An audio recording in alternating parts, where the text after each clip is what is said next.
नमस्कार। इलाहाबाद विश्वविद्यालय के पीजीएटी यानी पोस्ट ग्रेजुएट एडमिशन टेस्ट 2026-27 के इस विस्तृत एक्सप्लेनर में स्वागत है। चलिए, बिना किसी देरी के सीधे आधिकारिक विवरणिका के उन जरूरी पहलुओं पर आते हैं जो हर उम्मीदवार के लिए जानना बेहद जरूरी है। इस एक्सप्लेनर में आज मुख्य रूप से 5 बिंदु कवर किए जाएंगे। पहला, जरूरी तारीखें और आवेदन। दूसरा, कोर्स और फीस। तीसरा, आरक्षण और विशेष कोटा। चौथा, परीक्षा का पैटर्न। और आखिर में इस साल के कुछ बिल्कुल नए बदलाव और नियम। तो शुरुआत करते हैं पहले हिस्से से, तिथियां और आवेदन। पीजीएटी 2026 के लिए जरूरी तारीखें। रजिस्ट्रेशन की शुरुआत मंगलवार 5 मई 2026 से हो रही है और ध्यान रहे, रजिस्ट्रेशन बंद होने की आखिरी तारीख है सोमवार 25 मई 2026। आखिरी वक्त के सर्वर इश्यूज और हड़बड़ी से बचने के लिए रजिस्ट्रेशन जल्दी पूरा कर लेना ही समझदारी होगी। एक बात बिल्कुल साफ है, प्रशासन केवल ऑनलाइन आवेदन ही स्वीकार कर रहा है। इसलिए फॉर्म सिर्फ आधिकारिक पोर्टल uppravesh2026.cbtexam.in के माध्यम से ही भरा जाना चाहिए। किसी और तरीके से भेजे गए फॉर्म सीधे तौर पर रद्द कर दिए जाएंगे। अब आगे बढ़ते हैं दूसरे हिस्से पर, कोर्स और फी डिटेल्स, जिसमें पीजीएटी 1 और पीजीएटी 2 का अंतर समझना जरूरी है। तो इन दोनों में अंतर क्या है? जो पारंपरिक यानी ट्रेडिशनल पीजी कोर्सेज हैं वो पीजीएटी 1 के अंतर्गत आते हैं। इसकी सबसे अच्छी बात यह है कि परीक्षा ऑनलाइन और ऑफलाइन दोनों मोड में दी जा सकती है। लेकिन जो गैर पारंपरिक कोर्सेज हैं वो पीजीएटी 2 के अंतर्गत आते हैं और इनकी परीक्षा सख्ती से सिर्फ ऑनलाइन मोड में ही होगी। फीस की बात करें तो स्ट्रक्चर बिल्कुल क्लियर है। अनरिजर्व्ड, ईडब्ल्यूएस और ओबीसी उम्मीदवारों के लिए पीजीएटी 1 की फीस 1000 रुपये है, जबकि एससी, एसटी और दिव्यांग वर्ग के लिए ये 500 रुपये है। वहीं पीजीएटी 2 कोर्सेज के लिए अनरिजर्व्ड, ईडब्ल्यूएस और ओबीसी की फीस 1600 रुपये और एससी, एसटी तथा दिव्यांग वर्ग के लिए 800 रुपये तय की गई है। यहाँ एक बेहद जरूरी नियम है, आवेदन करने से पहले यूनिवर्सिटी की वेबसाइट पर एलिजिबिलिटी जरूर चेक कर लेनी चाहिए। और हाँ, सब्जेक्ट कोड भरते वक्त डबल चेक जरूर करें। एक बार फॉर्म जमा हो गया तो सब्जेक्ट कोड में किसी भी हालत में कोई बदलाव स्वीकार नहीं किया जाएगा, बिल्कुल भी नहीं। तीसरा भाग, आरक्षण और विशेष कोटा। देखते हैं सरकारी नीति के दिशा निर्देश क्या कहते हैं। सीट आवंटन भारत सरकार की नीतियों पर आधारित है।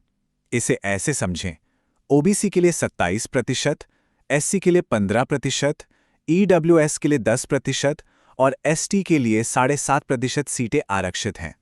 यह डिस्ट्रीब्यूशन हर वर्ग का उचित प्रतिनिधित्व सुनिश्चित करता है। इन मुख्य श्रेणियों के अलावा कुछ विशेष कोटा भी हैं।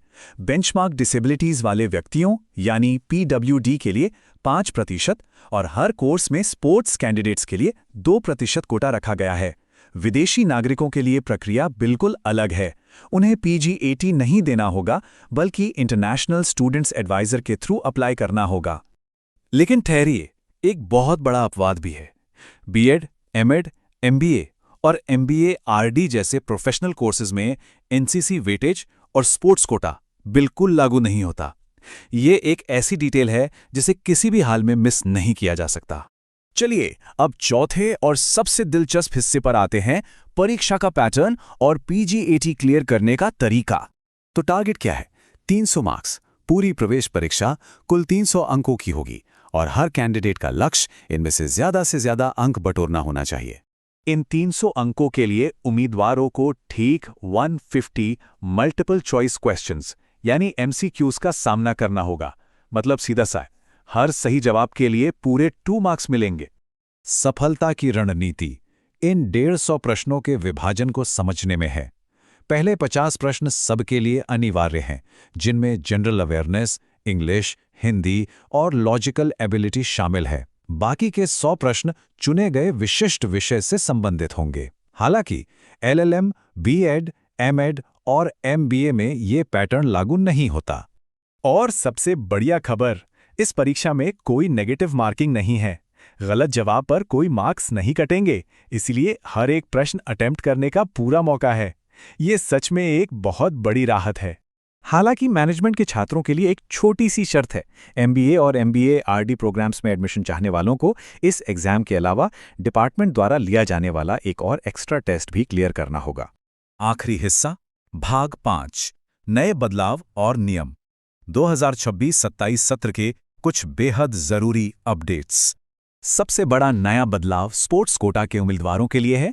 अब सिर्फ सर्टिफिकेट दिखाना काफी नहीं होगा, एक अनिवार्य फिटनेस टेस्ट पास करना होगा जिसमें 50 मीटर स्प्रिंट, 1000 मीटर की दौड़, ओवरहेड बॉल थ्रो और स्टैंडिंग ब्रॉड जंप शामिल है।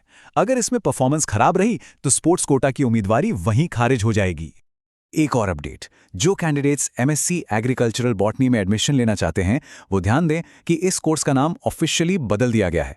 नया नाम है एमएससी एग्रीकल्चरल माइक्रोबायोलॉजी। फॉर्म भरते वक्त सही नाम चुनना बेहद जरूरी है। तो सारी डिटेल्स अब सामने हैं। 25 मई की आखिरी तारीख तेजी से नजदीक आ रही है। अब सवाल बस ये है कि क्या सभी उम्मीदवार अपने सही सब्जेक्ट कोड के साथ बिना किसी गलती के अपना ऑनलाइन आवेदन जमा करने और इस पोस्ट ग्रेजुएट सफर को शुरू करने के लिए पूरी तरह तैयार हैं? ये समय है तैयारी को परखने और सही दिशा में कदम बढ़ाने का।